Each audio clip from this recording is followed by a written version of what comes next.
कैसे आप GST-R1 का नील रिटर्न फाइल कर सकते हैं। नील रिटर्न आप GST-R1 का तभी फाइल कर सकते हैं जब आपने कोई भी सेल नहीं की हो, मतलब पिछले मंथ का आप रिटर्न फाइल करना चाहते तो उस मंथ में कुछ भी आपने बिक्री ना किया हो, तब आप GST-R1 का नील रिटर्न फाइल कर सकते हैं। वैसे आप GST-R1 का नील रिटर्न फाइल नहीं कर सकते हैं। आपने कुछ भी आइटम जीएसटी पे परचेज किया और उस आइटम को आपने सेल नहीं किया है, तो आप नील का रिटर्न फाइल कर सकते हैं। यदि आपने जीएसटी पे आइटम परचेज किया और आपने उस आइटम को सेल किया, बिक्री किया, तो आप नील का रिटर्न बिल्कुल फाइल नहीं कर सकते हैं। सबसे पहले कोई भी क्रोम ब्राउजर ओपन कर लेना है। यहाँ पे आपको टाइप करना है जीएसटी लॉगिन, फिर आपके सामने इस तरीके का पेज ओपन हो जाएगा। आपको लॉगिन के ऊपर क्लिक कर देना है। यहाँ पे आपको यूजर नेम एंड पासवर्ड डाल के लॉगिन के ऊपर क्लिक कर देना है। फिर आपके सामने इस तरीके का पेज ओपन होके आ जाएगा। तो सबसे पहले आपको जब भी आपको नील रिटर्न फाइल करना है तो आपको सर्विस के ऊपर आना है और रिटर्न्स के ऊपर क्लिक करना है। यहाँ यहीं पे नीचे लिखा हुआ invoice management system IMS dashboard, इसी के ऊपर क्लिक। फिर आपके सामने इस तरीके का पेज ओपन होके आ जाएगा। तो यहाँ से आप बिल चेक कर सकते हैं कि आपने कोई भी आइटम परचेज तो नहीं किया है। थर्ड सप्लायर्स के ऊपर आपको क्लिक करना है, ओके के ऊपर क्लिक करना है। यहाँ पे आपको चेक करना है कि कोई भी B2B में कोई इनवॉइस क्रिएट तो नहीं हुई है। यदि यहाँ पे इनवॉइस कोई क्रिएट हुई है तो आप यहाँ पे उसको एक्सेप्ट कर सकते हैं। यदि आपने कोई आइटम परचेज नहीं किया फिर भी आपकी जीएसटी पे ये बिल शो हो रहा है तो आप यहाँ से रिजेक्ट कर सकते हैं। फिर आपको कंप्यूट GSTR2B पे क्लिक करना है, मतलब आपके पास कोई बिल शो हो रहा है। तो IMS का मैंने ऑलरेडी वीडियो बना रखा है तो आप उसको देख सकते हैं। फिर आपको डैशबोर्ड के ऊपर आ जाना है। रिटर्न्स फाइल के ऊपर आपको क्लिक करना है।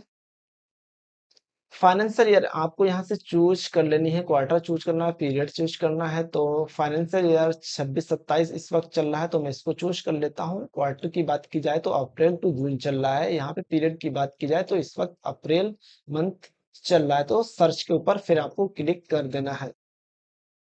आपके सामने इस तरीके का डैशबोर्ड शो हो रहा होगा। नीचे टेबल अदर अदर शो हो रही है। यहाँ पे GSTR1 की ये टेबल है, इसकी जो ड्यू डेट है वो 11/5 मतलब 11 मई 2026 है।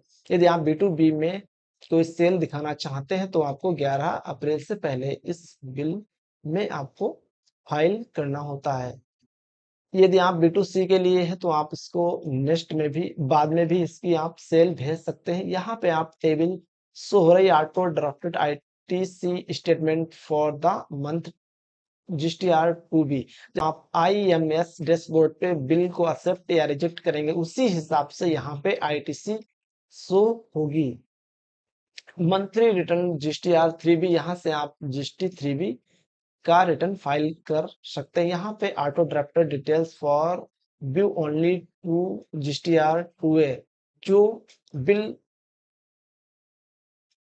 आपने परचेज की है उसका डाटा यहाँ पे शो होता है। तो कैसे आप GSTR1 का नील रिटर्न फाइल कर सकते हैं तो GSTR1 टेबल के ऊपर आपको क्लिक करना है। यहाँ पे बहुत सारी टेबल्स शो हो रही होगी। आपको इन टेबल्स के ऊपर क्लिक नहीं करना है, आपको रिटर्न नील फाइल करना है। तो आपको फाइल नील रिटर्न GSTR1 के ऊपर क्लिक कर देना है इस कॉलम के ऊपर और नीचे फाइल स्टेटमेंट के ऊपर क्लिक करना है। फिर आपके सामने इस तरीके का पेज ओपन होके आ जाएगा। यहाँ पे आपको क्लिक करना है बॉक्स के ऊपर, यहाँ पे सिलेक्ट के ऊपर क्लिक करना है, प्रोप्राइटर का नेम चूज करना है। फिर आपको फाइल विथ DSC के से आप कर सकते हैं।